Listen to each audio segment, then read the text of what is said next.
একজন মার্কিন লেখক তার বন্ধুর চ্যালেঞ্জে একটি ছোট্ট ন্যাপকিন কাগজে 6টি অক্ষর লিখল এবং সৃষ্টি হয়ে গেল পৃথিবীর সবচেয়ে ছোট গল্প। এই গল্পটি কিভাবে সৃষ্টি হলো তার পেছনে দুটি ঘটনা জানা যায়। প্রথমটি, অনেকে মনে করেন চে গুয়েভারা, ফিডেল কাস্ত্রো এবং লেখক একদিন মাছ শিকার করতে যায় এবং ফিডেল কাস্ত্রো লেখককে চ্যালেঞ্জ করে এই ছোট্ট ন্যাপকিন কাগজে একটি গল্প লিখে দেখাতে, এবং লেখক ওই 6টি অক্ষর সেই ছোট্ট ন্যাপকিন কাগজে লিখে ফেললো। আবার অনেকে মনে করেন লেখক একটি রেস্তোরাঁয় তার কলিগদের সাথে $10 বাজি ধরে এই গল্পটি লিখেছিলেন। তবে যাই হোক, এই গল্পটি সাহিত্যের নজরে একটা অমূল্য সৃষ্টি। আর সেই 6টি অক্ষর হলো for sale, baby shoes, never on.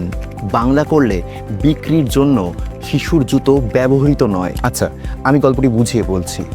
একজন মা তার গর্ভে থাকা সন্তানের জন্য একজোড়া জুতো কিনেছিলেন, কিন্তু সেই সন্তান মায়ের গর্ভেই মারা যায়। ফলে সেই সন্তানের জুতোটি পরা হয় না। এখন সেই মা সেই অব্যবহৃত জুতোটি বিক্রি করে দিতে চায়। কি মর্মান্তিক একটা ঘটনা লেখক আর্নেস্ট হেমিংওয়ে মাত্র 6টি অক্ষরের মাধ্যমে তুলে ধরেছেন। এই ধরনের গল্পকে সাধারণত ফ্ল্যাশ ফিকশন বলা হয়। এই ছিল পৃথিবীর সবচেয়ে ছোট গল্প। আচ্ছা, আপনারা কি এই গল্পটি সম্পর্কে আগে জানতেন? আমাকে কমেন্ট করে জানান। আর হ্যাঁ, আমাদের এই পেজটি ফলো করে যান। আপনার একটি মাত্র ফলো আমাদেরকে অনেক মোটিভেট করে। আর অবশ্যই মনে রাখবেন, আমরা সাহিত্য নিয়ে কথা বলি, আমরা গল্প নিয়ে গল্প করি, গল্প শোনাই এবং গল্প অনুভব করাই। নমস্কার।